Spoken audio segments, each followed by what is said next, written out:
Welcome to the Connect, Practice, Track, and Grow podcast, where we share practical ways to generate more leads, book more appointments, earn more referrals, make more money, and enhance every moment of your career and life as a real estate agent. Check out the show notes at connectpracticetrackgrow.com. This show is brought to you by ROOST Real Estate Company. To learn how our agents thrive year after year, regardless of market conditions, visit careerwithroost.com. Now here's your host, Chris McAllister.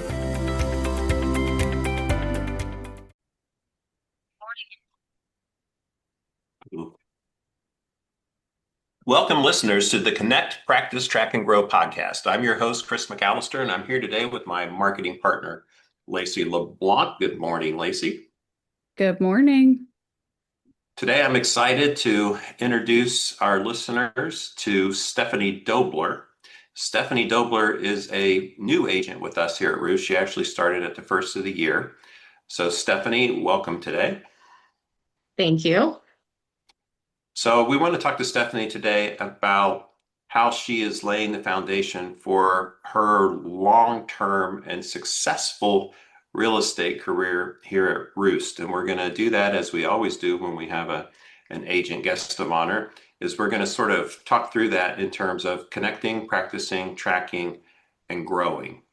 So Stephanie, if you would, why don't you just kind of give us some background, personal story, what got you interested in real estate, all that good stuff. Okay. So it's kind of interesting. We actually had a flash flood at our house in 2022, and we actually lost our house completely. We lost everything we had. So we had to sell and buy unexpectedly. And because everything was damaged, we had a lot of people coming on the property without coming with a realtor. So I ended up interacting with a lot of these people, and the real estate agent that I had told me, he said, I think that you would be really good as a real estate agent. You're good at connecting with people and the way you talk to people. He was like, you should look into it. So I was like, okay, I've been a stay-at-home mom for a little while, and that would be something good to get me back into the workforce. So I started the schooling, and here I am. Wow. So did you rebuild on the lot that you already had? We had thought about that, but I think it gave me too much anxiety because I just didn't want that to ever happen again. So we ended up just selling it for cents, basically. It was not good. But we ended up moving very close to our old house actually, but it's away from the creek. Okay. Wow. I Yeah. didn't even know that. So Yeah. thank you. So tell us, how did you find your way to ROOST? So when I was taking my exam, one of my best friends was watching my daughters, and she was in the process of selling her house, and Priscilla was her agent. And she spoke so highly of Priscilla. She's actually helped them, I think, 3 times now buy and sell. And she just said she's the best in the business. You would love her. And I felt myself a little bit um, nervous coming into real estate without any background. And so I just made a call to her one day, and then I got connected with you, Chris. So, which is wonderful, and we're thrilled that you're here, but you actually started someplace else, right? You had somebody else I sponsor your license. did. Yeah, so actually that real estate agent that had sold my house, I joined the company he was with, but then that company sold out to another company. And there was just so many other people, and everybody was confused with the move, and I was one of the only new agents. So on top of being new, everybody was confused about the merge, and it just felt too overwhelming for me. I knew that I wanted more of a smaller brokerage and just people that you'd be able to talk to regularly, you know what I mean?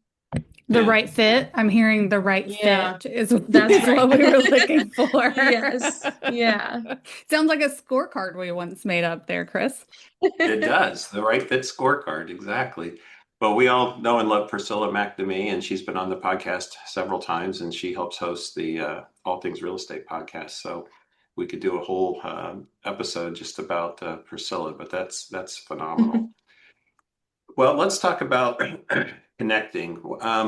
So what was it like, sort of stepping into this business with no prior real estate experience, although you did get a crash course in having to sell and buy a house. But what were some of the things maybe that happened to you that you didn't anticipate, or just what did that feel like to you?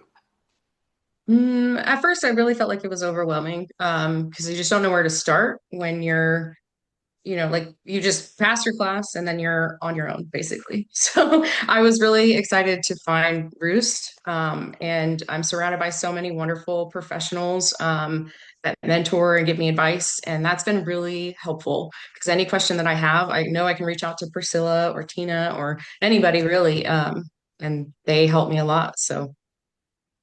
Yeah. What so where you said there's just so much, it's overwhelming. What were some of the things that were coming at you that you felt like you had to choose from, trying to figure out where to start? How did you sort through that process? Well, I think the hardest part was figuring out where to get business because I assumed that it would be much easier.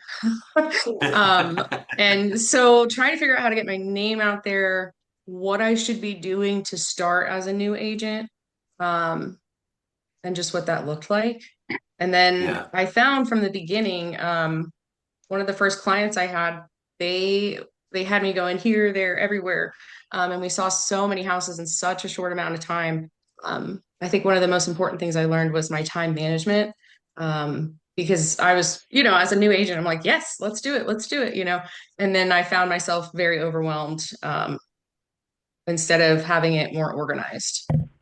I feel like that's a really good point to put out there, especially for a new agent, but even for, longtime agents is we talk a lot about kind of finding your strengths and then leaning on your broker or leaning on your team or, leaning on technology or whatever to help you with kind of your weaknesses. Because as a real estate agent, obviously you're kind of a one person show. You are self-employed, even if you're with a great broker.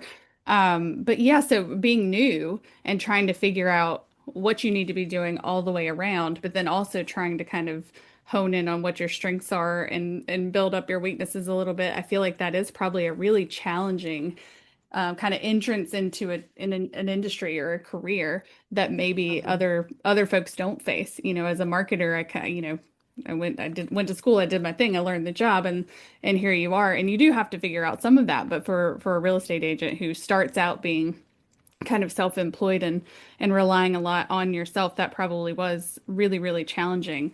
Um, are there any like tools that you've found or strategies that you've found, maybe through Roost or not through Roost on your own in this first part of your career that's helped you with that?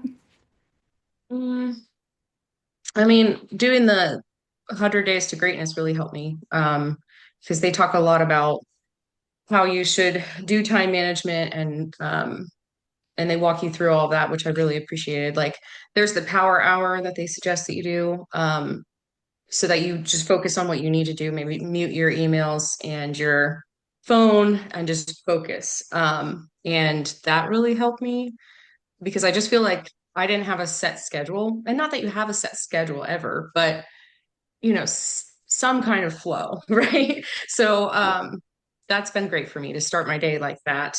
And even like working out and, just doing something for me before I start the day. That really helped. One of the things that has just, well, what happens with a lot of new agents, and I would say 9 out of 10 new agents, and honestly, Stephanie, you were the exception, but so many new licensees, they get their license and they truly don't know where to start.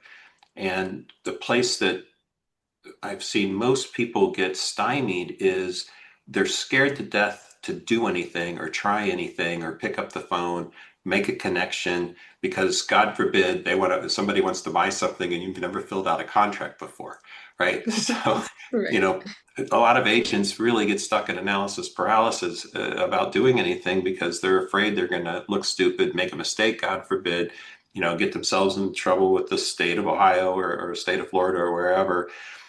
And my advice is always the same. And that's why Connect comes first and Connect, Practice, Track, and Grow.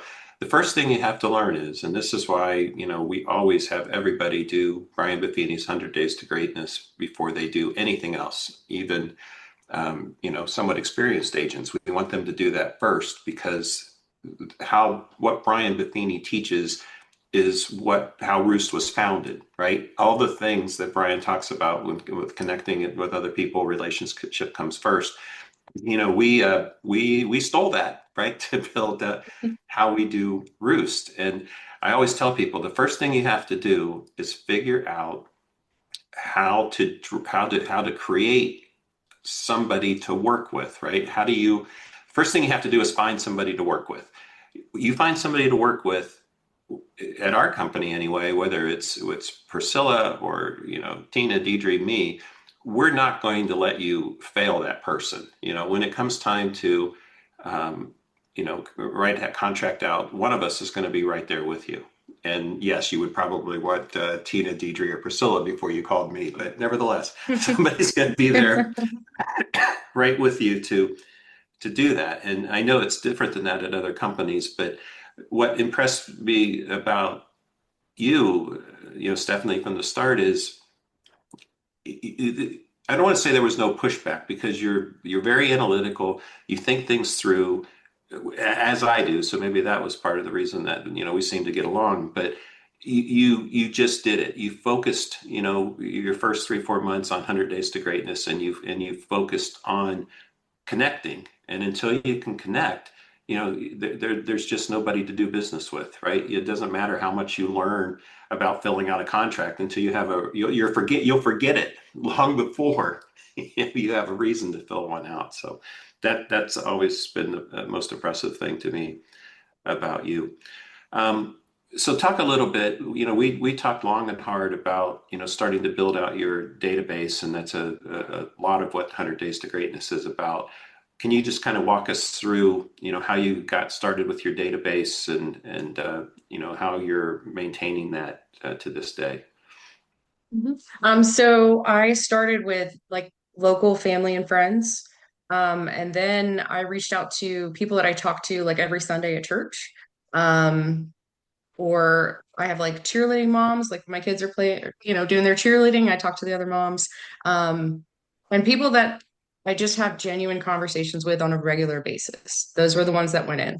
And then I just stay on top of that. And so maybe if someone moves away or, you know, whatever happens, I can take them out or shift things around, and just keep adding to it. That's the goal, really. Well, the other thing too is, you get referral maker for the first, 90, 100 days, whatever it is with Buffini, but then we as a brokerage, we make sure that every agent has their own referral maker account, and we pay for it. So have you gotten more comfortable using referral maker as a tool to track your connections and add people to the Yeah, database? You feel I pretty good about do. that? Yeah, I do like how you can mark if you've sent a note or you've done a pop by or anything like that. It's really helpful to have that. And there's even room to write notes and stuff. So I like that a Yeah. lot. No, it's the most user-friendly CRM for real estate professionals I've ever seen, and I've looked at every one, believe me. But I It think you does did a remind me great a little job. bit of Michael Scott's Rolodex. I don't know if you guys watch The Office, but Michael Love Scott it. has his Rolodex and he's got it all like color coded, but like green means go ahead and don't talk about this. So it's, obviously it's funny, but that's kind of what Referral Maker reminds me of, because it really does have a place to keep track of everything. The notes that you can add, you can keep track of what their kids are up to, and if they've had a life change, or and I think that really helps, as as somebody who spends all of their time in a client relationship management software system as a marketer, to just really get to know and have these sincere relationships. I think Referral Maker is just a really good tool. We talk about shiny objects a lot and how you don't really need something fancy to do the job, but sometimes having a little bit of that helps. And this is, I think, one of those instances, because you can just at a glance see and remember everything you've ever discussed with a person. And I think that does help, in a world where we're being communicated with all the time, it really does help us kind of keep track of our relationship with folks. So I think Referral Maker is a very cool tool to have as an agent and to be able to utilize. Yeah, absolutely. Stephanie, I remember you called me up, I think it was like a Sunday, and you were rightfully excited because I think you had made a call to somebody that was in your database, and you basically qualified them the first time and they said yes. Do you remember that? Yes, Tell that us was about that awesome. story. That's my favorite story. So that is the first client I sold a house to. She was actually my neighbor before the flood, and our daughters used to play together. So they would come to my house where we'd go to their house, and the girls would be on the trampoline or whatever, and actually even playing in that creek. And me and the mom would just talk all the time. And so when I posted that I was a new agent, she like immediately called me and she's like, "Hey, guess what I want to do and guess what you're doing."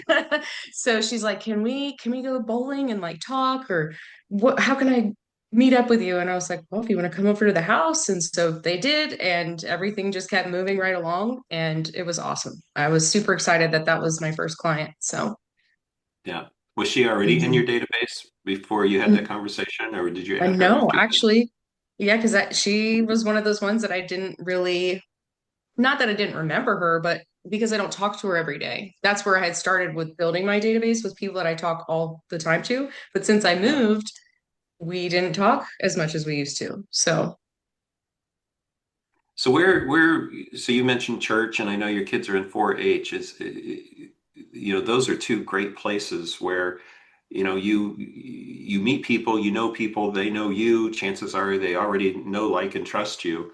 Is there mhm. is Have you been able to add to your database based on, your relationship with those people in those groups or any other groups?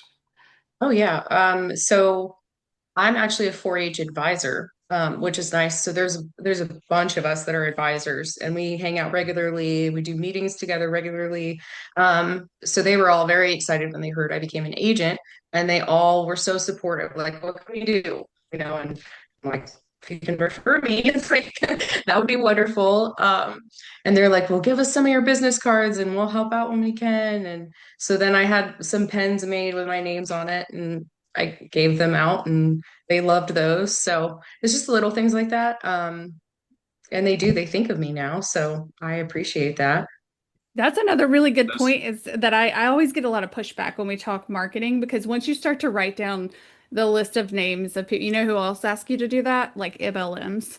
If you're selling some sort of pyramid MLM, they're like, now like list the 100 top people. And that makes you feel icky when they ask you to do it that way. But I Hmm. think it's important to remember that your old neighbor and these folks in your 4-H group and the people who you're writing down on this list of your top 150 are just as happy as you are that they have someone that they trust and that they know and they like already that could Hmm. help them with this major life change and huge transaction. So yeah, we get a lot of pushback for people who are like, I don't want to reach out to the people closest to me because like it feels like I'm trying to like sell to them or it's markety, but they are so excited to have somebody that they already know and love to help them with this just stressful life decision that they're making. So that's important to remember as you're making this list. Like they're not doing you any favors necessarily. You could end up doing them a huge favor. Hmm. It works both ways.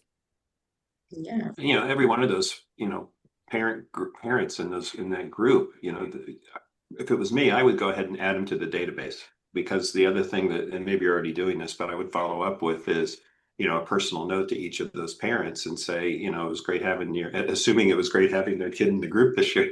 It was great having the kid in the group. I appreciate your support. And there is nothing wrong with, sending that note with your business card inside, as a professional courtesy. Because, once you get them in the database and they see you on Hmm. Facebook, or they get Roost Ramblings in the mail, and all of these things, one thing builds on another. And a lot of people feel icky about, pointing out to their friends, especially, or they assume their family's going to refer them. So but they feel icky about, quote, being professional. And the fact is, that's another huge thing that new agents usually have to kind of get past that mind block. But it's a professional courtesy to include a business card and a thank you note. And let's face it, when's the last time anybody got a handwritten thank you note, right? So those types Right. of things, Yeah, the I agree. calls, notes, pop bys, that's critical. And even if you're starting with 20, 30 people in your database, the goal always has to be, in my opinion, you want to add at least one qualified person to your database a week, and if you get through your first year and you've got 80 people in that database, my God, that's huge progress. And well, Dean Jackson always says, your goal is to get 100 people in that database that you would recognize and have a conversation with if you ran into them at the grocery. And I think that's the goal that everybody needs to Mhm. have, especially in these times when, the market is just goofy right now.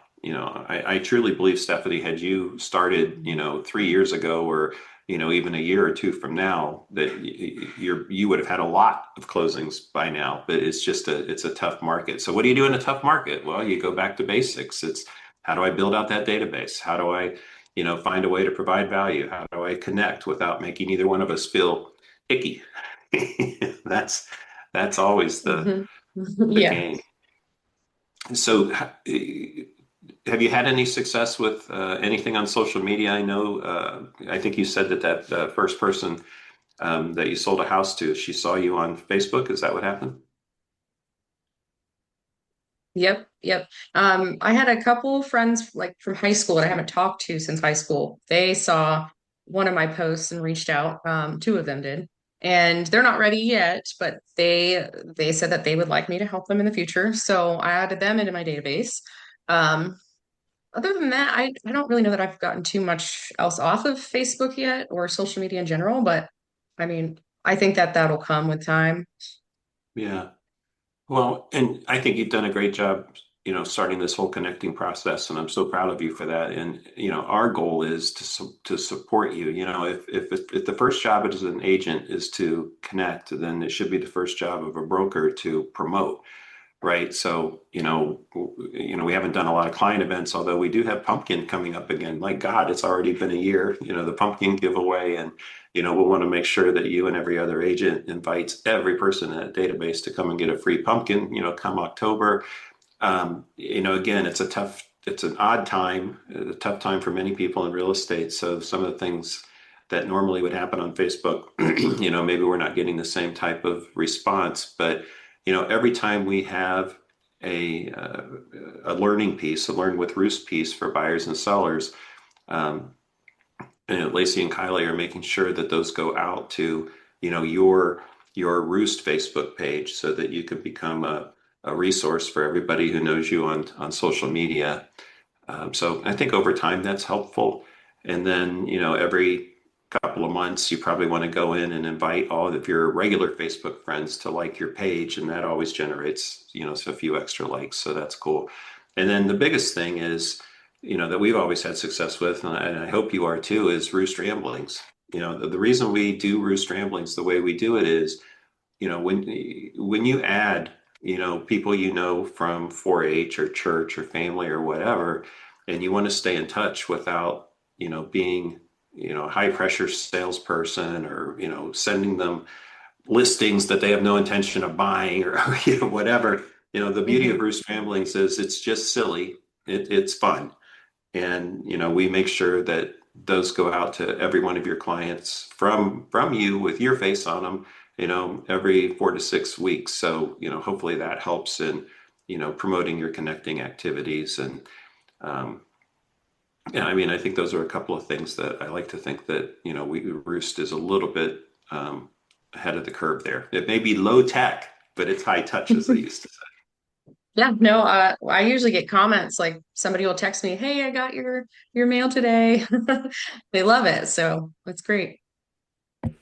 Yeah, Oh, we did have the thing. team meeting earlier this month at the Roost office, where I got to meet the whole team for the first time, and that was the thing that'll be my big win for next time, Chris.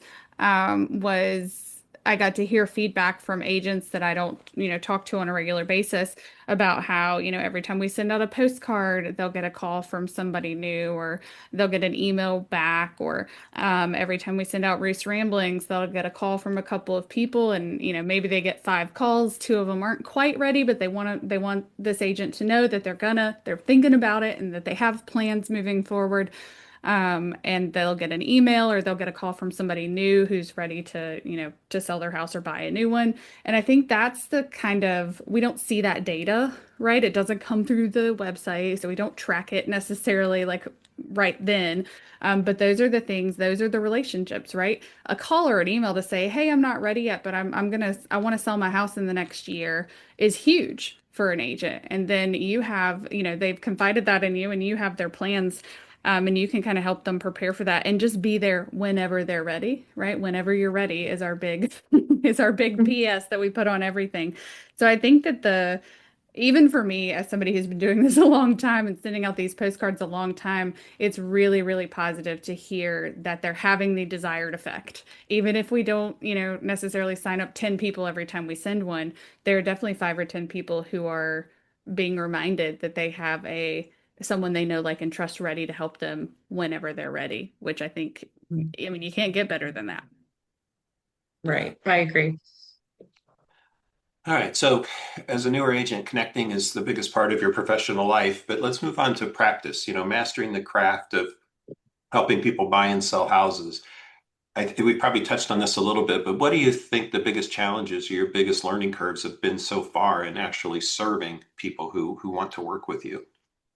Um, I think, I don't know. I think my biggest learning curves were it was definitely the time management.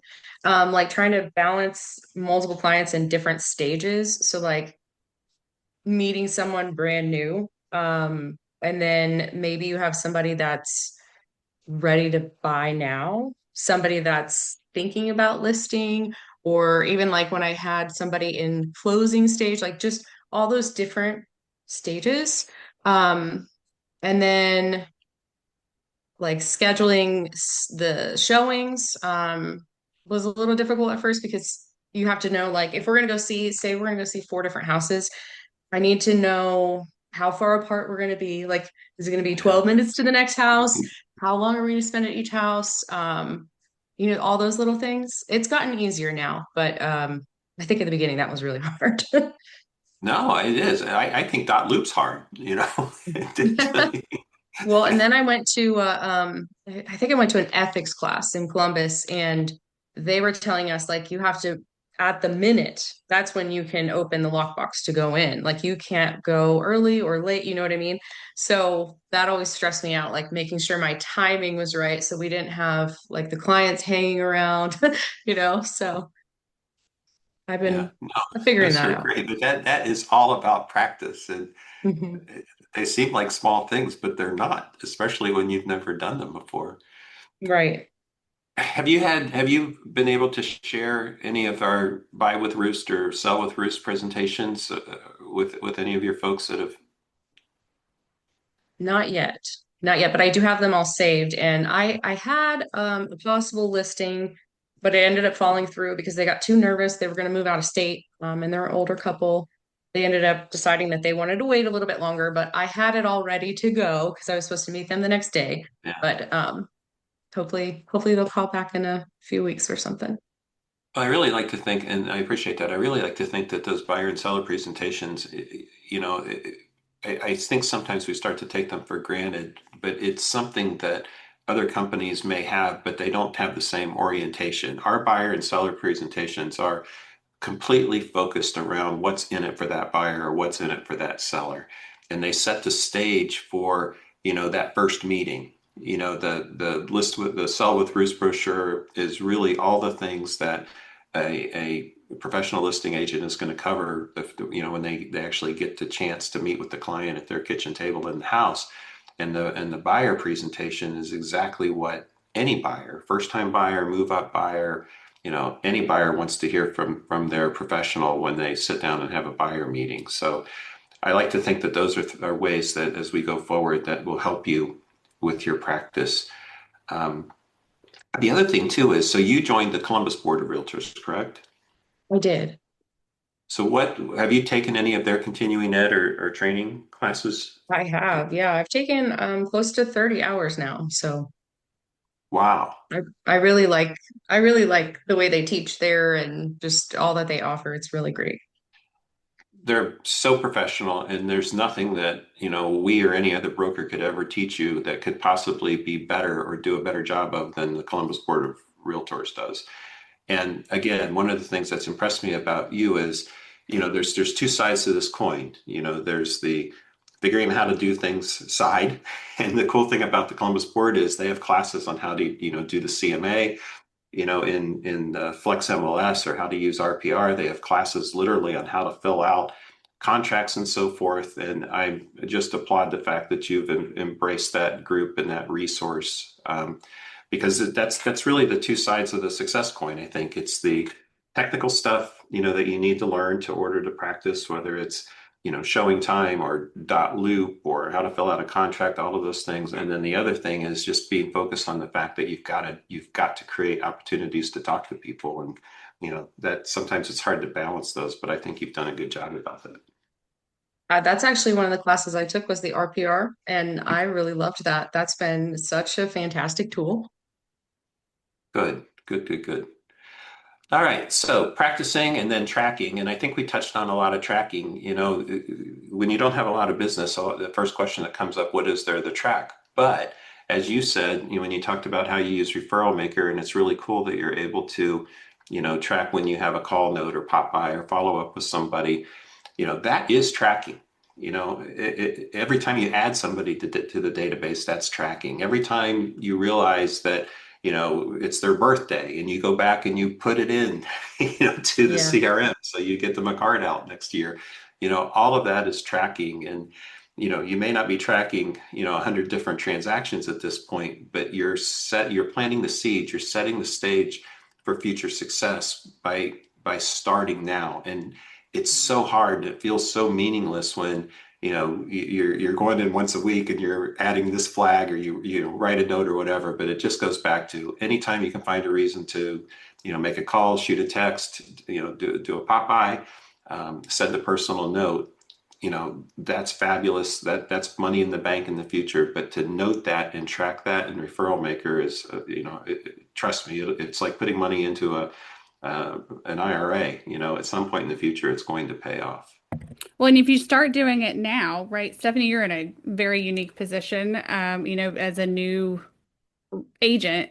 If you start doing it now and you make it part of your routine, and you're like, you've mentioned all these logistical challenges that me, as someone who's outside of that industry, like I didn't even think about that. I had no idea you had to wait to open the lockbox. I didn't even think about driving from one showing to another, or taking people to house and how long it's going to take. Like, doesn't even cross my mind because that's not my day to day.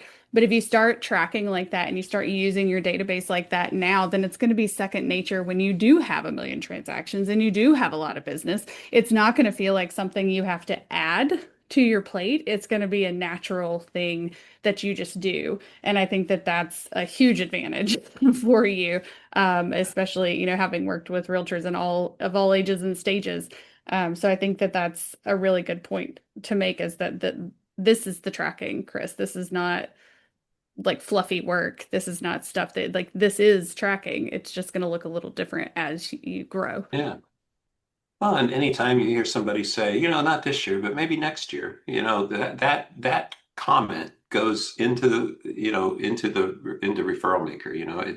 It's every little thing you hear. It's every little thing somebody says. It's just trying to get in the habit of, hearing those side conversations, documenting it, and being able to follow up. It's what separates as we say, the new professionals from everybody else. Yeah, because let somebody hear me like mention at a barbecue that we're thinking about selling our house next year, and then come back to me in about 9 months and be like, hey, I just remembered that you were, talking about selling your house, and here's a piece of information, and maybe it's an article, or maybe it's news, or maybe it's just, home prices in that neighborhood are going up, or whatever the case may be. I just thought you might be interested in this. And like, what a way, like, who else would I call at that point? Like, even my Nana is a real estate agent, Stephanie. We talk about Nana a lot. so you'll hear about her, but like I would call you over Nana because Nana has a hard time, remembering all the things she has to do in a normal day, much less everybody else's plans because she's not in that mindset of a new real estate professional. She's definitely one of the tried and true that does everything kind of the old way. So yeah, I would call you over Nana if you came back to me 9 months later and were like, "Hey, I remembered you mentioned that you might sell your house, dot, dot, dot." Well, I always say that if you have an agent who's actually focused on connecting with potential clients, current, past, current, but future clients, if you have an agent who's doing that, that they're always looking to enhance, their practice, get better at how they serve, buyers and sellers, whether it's through extra education or learning new things or, using different marketing pieces that your broker provides. If you're doing that and you're tracking your work, then you can't help but grow. And as we kind of close out this episode, and as we talk about connect, practice, tracking, and growing, let's talk about growth a little bit. And I guess one question, and maybe you already talked about this a little bit, but is there is there anything about what you've been through the last few months that's just absolutely different than what you thought it was going to be like? Well, yeah, I think that I assumed I would be selling more houses by now, you know? Yeah, But well, I maybe everybody is, but yeah, I think that's what I thought. But I am proud that I haven't given up on it. Like even just like we were just saying about the CRM, like they're little seeds right now, like they almost feel silly, but I know if I keep the habit up long term, it'll be better. So I don't know. That's how I feel right now with being kind of slow. I think it'll evolve. yeah. Well, that's where I always say what my seventh grade algebra teacher always told me, have faith and follow the rules. So have faith Yeah, and and I keep don't track. think that that's a unique experience. I think that, we see Chris and I talk a lot when we're talking about marketing to agents specifically about agents with batteries included, or, how we're gonna, half of marketing is targeting which agents we'd like to reach out to and how do you identify those? And I think that the folks that persist through that kind of initial process are like that's half the battle. Because everybody feels that way, I think, from what I've heard. That's not a unique experience. So it's, regardless of the market, you're starting a brand new business, and that's a difficult thing to do. So having the tools you need to help you kind of work your way through it is really important. But I think, yeah, following the rules and keeping at it and having the right mindset is also a huge portion of it, because a lot of folks will get their real estate license with big plans and big dreams and then end up kind of abandoning that because it's hard. And real estate is not easy. It's not an easy Mhm. industry to be in, no matter what the market looks like. So I think that's a really good point that you make there. What do you think your biggest wins are for your first year in real estate? Selling my first house, definitely. Yay! But I think also too, like I just said, not giving up and not like I think that a lot of new agents that are not being successful and not making the money kind of get desperate and kind of treat their clients poorly. Like I even picked up another client because I was kind and, like I understand like this is a big purchase for you. Like we don't need to rush into it. His last agent was snappy and mad that he wasn't ready to buy. And, I just think that's so off-putting. So even though this year has been hard, I haven't lost who I am and why I got into this business. Um, Obviously to make money, but like I truly care about my clients and what they're trying to get out of, the process. So I don't know. I think that's one of my wins too. No, I think that's why you're a professional now, and you will continue to grow into be one of the top pros around in real estate. I absolutely believe that. Thank All you. right. Anything else before we wrap up today? I don't think No, so. I'm just excited to have Stephanie on board. I think she personifies Roost. She personifies the connect, practice, track, and grow culture. It's just really exciting to have, to be able to go to work for you, Stephanie, to have you choose us to work with. I think that says a lot about you, and it says a lot about Roost, and it makes me really proud. Oh, Oh, thank and you, thank you, Laci. Priscilla. Yes, thank you, Priscilla. All right. Well, thank you for listening to today's episode of Connect, Practice, Track, and Grow. Again, I'm so proud of Stephanie, her open mind, her desire to learn, her willingness to listen and adopt, the training. And I think we can already see that the core concepts of Connect, Practice, Track, and Grow, they've already shaped her first year, and I'm confident that they'll have a really great foundation for her success in the future. But yeah, persistence, professionalism, first class. We're so happy to have you with us. And if people want to connect with you, they can do that on the Roost website. If there's an agent page there where they can find all of your contact information and a little bit of background on you, and they can reach you at Stephanie at roostrealestateco.com, and we'll put your phone number and your email address in the show notes. So anybody that listens to this that wants to connect with you, they certainly can. Thank you. All right. And that's it for today. So when you focus every day on connecting, practicing, tracking, and your actions and doing those three things, connecting, practice, and tracking, you can't help but grow. So keep at it, be persistent, and we'll talk to you next time.